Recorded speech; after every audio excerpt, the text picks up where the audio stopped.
this cool thing. But I mean, what is it? How do you get it? Who doesn't have it? And who decides who doesn't have it? What is the essence of cool? Not sure. I mean, you yourself, Oz, are considered more or less cool. Hey there, Scoobies. Xander makes a good point. Oz is considered more or less cool.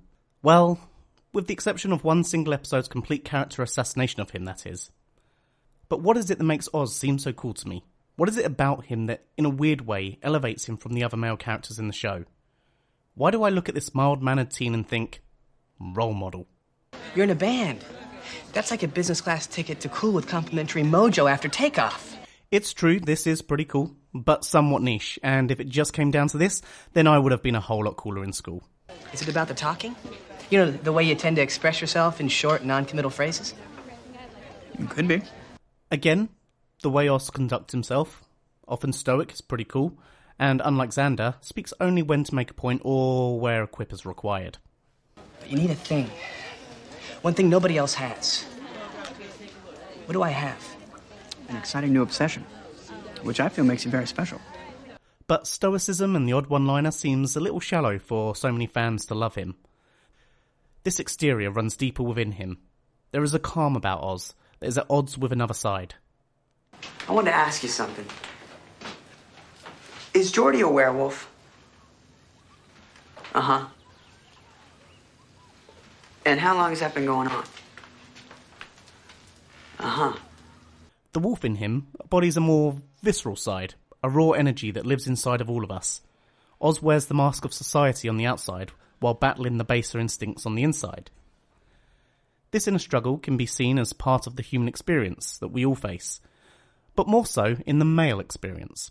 It acts on pure instinct, no conscience, predatory and aggressive. In other words, your typical male. On behalf of my gender, hey. Yes, let's not jump to any conclusions. I didn't jump. I took a tiny step, and their conclusions were. Masculinity, especially now, is often demonised, associated with the more negative traits of men and boys, often referred to as toxic masculinity. I feel that Oz embodies masculinity in both its positive and negative forms. Let's take a moment to look at the more negative aspects before comparing it with the positive ones. It's no secret that man can be aggressive, competitive, dominant, Time's up. Rules change. and territorial. You smell like her. She's all over you, do you know that? Oz's wolf side embodies the raw, unfettered nature of his more animalistic urges. It's the demon inside of him that he constantly fights to control. The fight is shown to the audience via his more positive masculine traits. Oz is defensive of others. What was that for? I was on the phone all night listening to Willow cry about you. He manages to make his voice heard without speaking over others. Was it nice? Should this be a quiet moment? I know exactly what you mean. And more so when saying nothing at all. Because he's usually such a chatterbox. No, but it's different now. It's more a verbal non-verbal. He speaks volumes with his eyes. This duplicity isn't unique to Oz, and can be found in many of the other characters.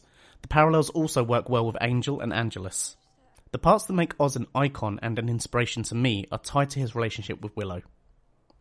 Introduced in Inca Mummy Girl, the show uses Devon as a counterweight, portraying the one-dimensional lead singer as only interested in girls' looks. You gotta admit, the girl is hot. Yeah, she's a hot girl. While Oz's opening dialogue gives the audience an indication that his interests are more cerebral. It involves a feather boa and the theme to a summer place. I can't discuss it here. Oz became infatuated by Willow at first sight. The more he saw Willow, the more he wanted her. Interesting that both times Willow was in dress-up and in wildly different costumes. The first, showing the shyness in her nature, the coat removing any sense of what her figure may be. But the second was more the polar opposite. The show made it clear that in this regard he had a one-track mind and his eyes were only for her. Despite not yet interacting with her, this speaks very much to the male nature of being visual creatures first, despite what Oz said at the beginning. At this point, we as an audience know that Oz has it bad, so let's see him turn into a snivelling mess on first meeting. Canapé. Okay. Playing it cool, I see. Hey. Hey, your hair is brown. Well, yeah, sometimes. So, did you decide you're gonna be a corporate computer suit guy? Well, I think I'm gonna finish high school first. Notice how Oz approaches, and though clearly nervous, he just talks to Willow. You know, or a work of any kind person. Then why'd they select you? He doesn't use a line or stutter trying to get the words out. Well, don't you have some ambition? I especially love how he relates what would be a boring conversation about job futures to something he's interested in. Oh, yeah. E flat diminished ninth. Huh? And manages to throw in a little comment and reference to his manliness. Well, the E flat, it's doable, but it's that diminished ninth, you know. It's a man's chord. And you could lose a finger. The scene ends with Oz being shot. Again, his reaction is calm and... Oh, yeah, I'm shot. almost excited. Wow, it's odd. Not showing any weakness. But the way Oz clinches the deal is in their third meeting. He starts with a subtle comment about his arm not hurting anymore. How's your arm? Suddenly painless. I added the subtext myself, being that now you're here. Oh, look, monkey. And he has a little hat and little pants. Then in the middle of their conversation, he finally says what he's wanted to say since the moment he saw her. You have the sweetest smile I've ever seen. So I'm wondering, do the other cookie animals feel sort of ripped, like it's the hippo going, hey man? He's so smooth in how he moves the conversation on and doesn't linger on it and remains comfortable in his own skin. It's the quiet confidence that I look up to. In the episode Surprise, Willow and Oz have their first date at Buffy's party. This creates a juxtaposition with Xander and Cordelia's new relationship. One couple exhibiting the healthy... Are you okay? Yeah. See the way that Willow shows concern? And then the other couple showing the unhealthy. Hellmouse answer to what do you get the Slayer who has everything? Is anybody else gonna have cake? Notice that when each one of them speaks, the look on the other's face is disdain. To me, Oz exhibits a very alpha behaviour, especially when it comes to Willow. He clearly worships at the altar that is Willow Rosenberg, but doesn't allow her to take advantage of him. I think about kissing you, and it's like everything stops. It's like freeze frame. Willow kissage.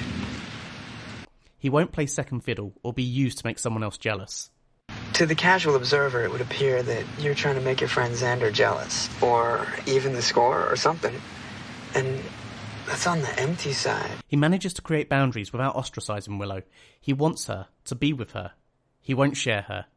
And he is willing to wait for her. See, in my fantasy, when I'm kissing you, you're kissing me. It's okay. I can wait. This last part goes hand in hand with another trait that Oz has. He is a traditional male. He pursues Willow and courts her, but doing so on his terms, and so... I think it's nice if he's not just being an animal. It is nice. He's great. We have a lot of fun. But I want smoochies. Unlike Buffy and Angel's encounter in Season 2, which sort of demonises sex, Buffy left to wake up alone only to find the once caring boyfriend turned a monster. Was I not good? You were great. Really. I thought you were a pro. How can you say this to me? Lighten up. It was a good time. It doesn't mean like we have to make a big deal. Willow and Oz's time together is both intimate and caring. This entire scene wonderfully portrays the sense of oneness they share.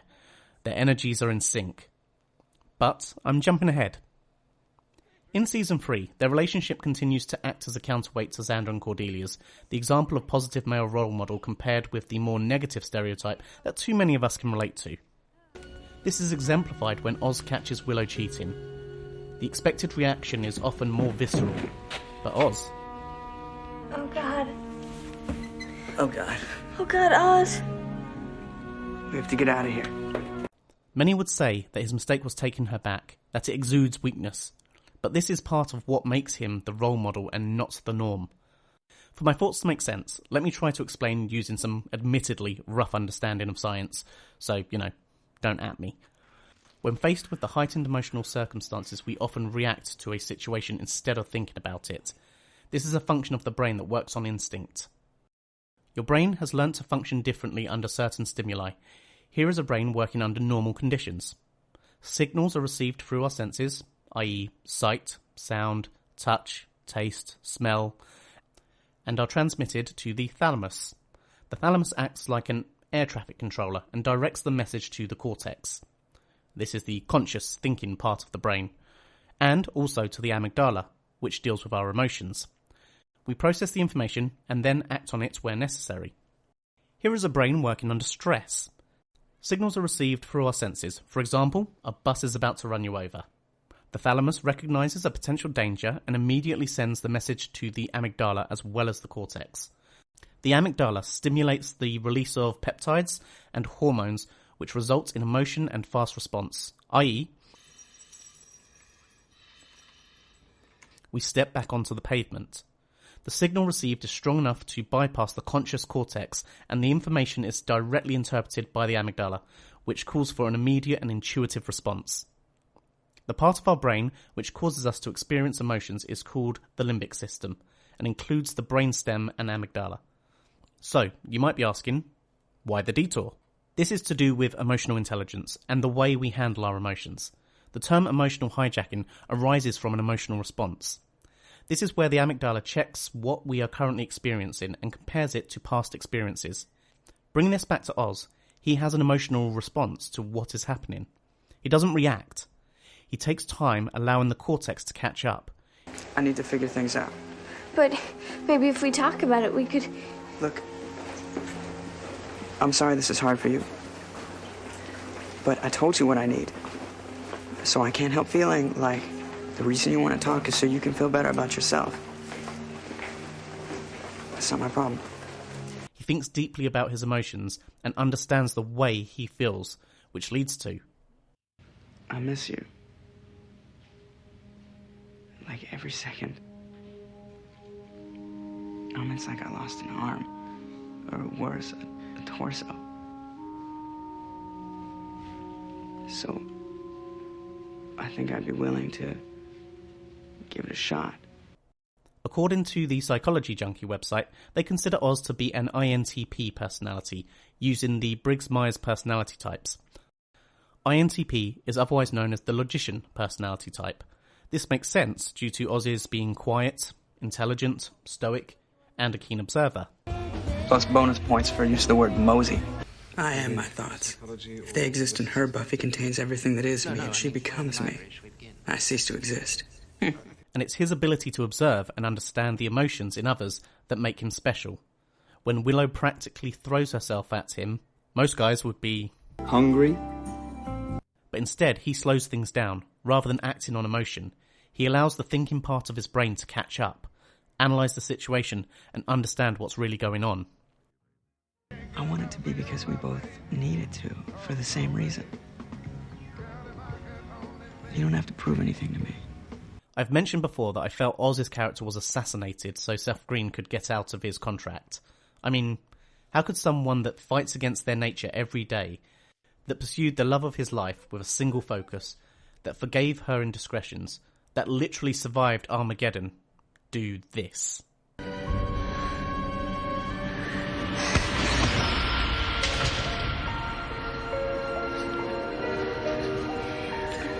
Personally, I believe it was a knee-jerk reaction to a situation rather than a well-thought-out character arc. But, keeping within the context of the show, it is evidence that those baser urges are always under the surface, no matter who. Oz's final appearance in the show gave us one final look at the duality of masculinity, for all its positive and negative traits. He is protective, but territorial. His stoicism boils over into a motive response. He is caring, but jealous. So in the end, what's my conclusion? Things are never black and white, good or bad, only ever shades of grey. It feels like this was the show doubling down on the imperfections of its characters. But if I was to ignore these last two episodes and just look at Oz as he was, yeah, he's a good male role model. He's just being Oz. Pretty much full time.